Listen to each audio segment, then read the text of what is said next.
berat terhadap ibu, di mana injeksi intramuskular ini dilakukan pada otot pantat ibu. Jadi saya akan menyuntikkan obat pada bagian otot pantat ibu. Apakah ibu bersedia untuk saya lakukan pemeriksaan? Mungkin akan terasa lebih nyaman ya Bu.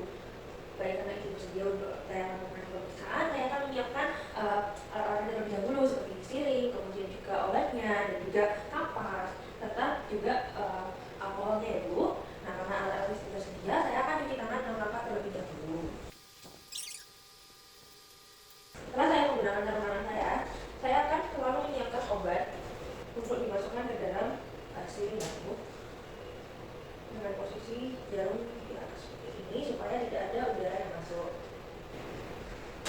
Kemudian saya akan menggunakan gelembung udara terlebih dahulu. Selanjutnya saya akan menentukan posisi untuk injeksi. Jadi saya akan membagi garis horizontal 1,5, kemudian 2 garis vertikal yang memotong garis horizontal tersebut. Saya akan mengambil di bagian kuadran superior lateral dari gluteus, sehingga saya akan membersihkan area tersebut karena saya memilih lokasi injeksi gluteus maximus. Saya akan membersihkan lokasi dengan alkohol. Setelah itu saya akan memegang dengan tangan dominan saya, dan tangan dominan saya akan mengencangkan kulit di bagian lokasi injeksi.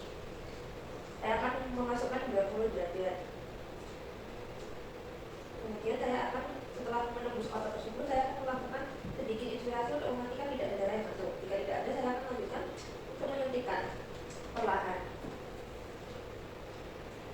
Setelah selesai, saya akan mencabut jarum. Kemudian tergantung dengan obatnya, mungkin saya akan melakukan pijatan kecil atau bahkan mungkin tidak perlu. Kemudian saya akan melakukan prosedur one hand capping. Setelah itu saya akan membuang pada tempat khusus jarum. Setelah itu saya juga akan memeriksa lokasi suntikan kembali apakah ada pendarahan ataupun pembengkakan ataupun reaksi lainnya. Jika tidak ada, saya akan melepas sarung tangan, cuci tangan 6 langkah dan memasukkannya pada rekam medis pasien mengenai obat apa yang saya lakukan, kemudian juga lokasinya di mana, kemudian juga waktu pemberian dan dosisnya. Itu disebutkan, maka yang saya lakukan juga pertama mematikan identitas terlebih dahulu, menggunakan alat, kemudian juga menyiapkan alat-alatnya, cuci tangan 6 langkah, menggunakan sarung tangan. Namun berbeda, saya akan menentukan lokasi untuk injeksi suntikan, yaitu di deltoid.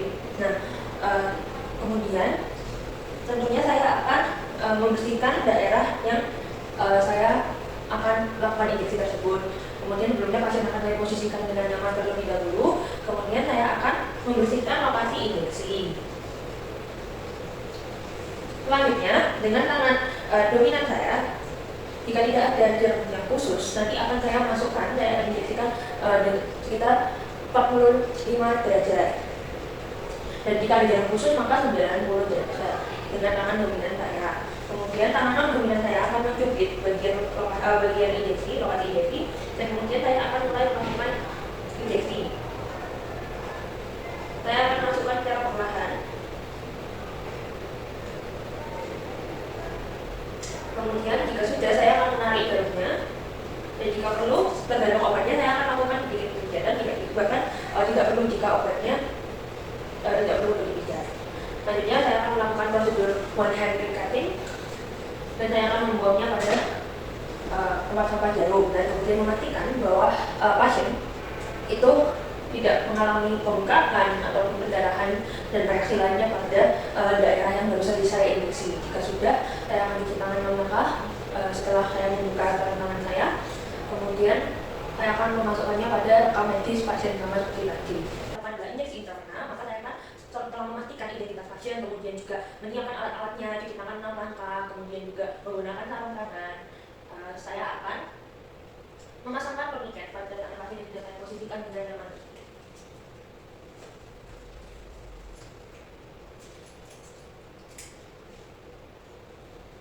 Setelah tourniquet terpasang, saya akan mencari vena yang letaknya itu superficial dan menonjol untuk saya lakukan injeksi. Setelah saya menemukan lokasi dari injeksinya, saya akan membersihkan dengan kapas yang alkohol. Selanjutnya, jika vena sudah terikat, saya akan membersihkan lokasi injeksi saya. Kemudian setelah itu, saya akan menggunakan tangan dominan saya untuk melakukan injeksi pada vena tersebut. Saya akan melakukan aspirasi jika ada darah yang masuk jadi lebih merah, venanya lebih merah karena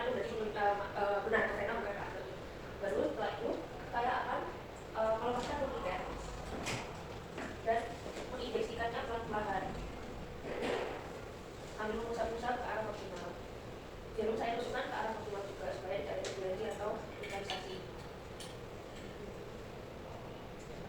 Baik, setelah selesai saya akan menarik jarum, kemudian memberikan tekanan selama kurang lebih 2 hingga 5 menit.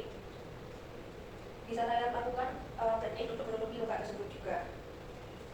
Setelah 2,5 menit memberikan penekanan, saya akan melakukan prosedur one hand recapping untuk saya buang ke tempat sampah umum. Setelah itu saya akan melepas sarung tangan dan cuci tangan 6 langkah dan memasukkan ke rekaman medis sama seperti tadi. Selanjutnya adalah intradermal, yaitu di kulit. Jadi saya akan menggunakan menanyakan identitas terlebih dahulu dari pasien, kemudian juga saya akan cuci tangan 6 langkah dan menggunakan sarung tangan. Saya akan menentukan lokasi untuk dilakukannya skin test, yaitu di bagian lengan yang terlihat. Jadi saya akan memilih di sini karena terlihat. Kemudian saya akan menyiapkan kapas dan juga spray yang dimasukin obat. Setelah itu saya akan membersihkan lokasi yang akan saya suntikkan. Setelah itu saya akan melakukan suntikan 10 hingga 15 derajat sudutnya sehingga terbentuk gelembung. Setelah itu saya akan tunggu 15 hingga 20 menit untuk melihat reaksi dari kulit. Kemudian saya akan melakukan prosedur one hand recapping untuk saya buang ke tempat sampah jarum. Setelah itu saya akan cuci tangan 6 langkah sambil melepas tangan saya. Setelah itu saya akan melihat apakah ada kemerahan atau panas dan hijau pada kulit untuk menentukan skin test alergi gitu. Karena tidak ada berarti dinyatakan negatif, jadi tidak alergi dengan saat yang sudah saya sebutkan tersebut. Baik, sekian.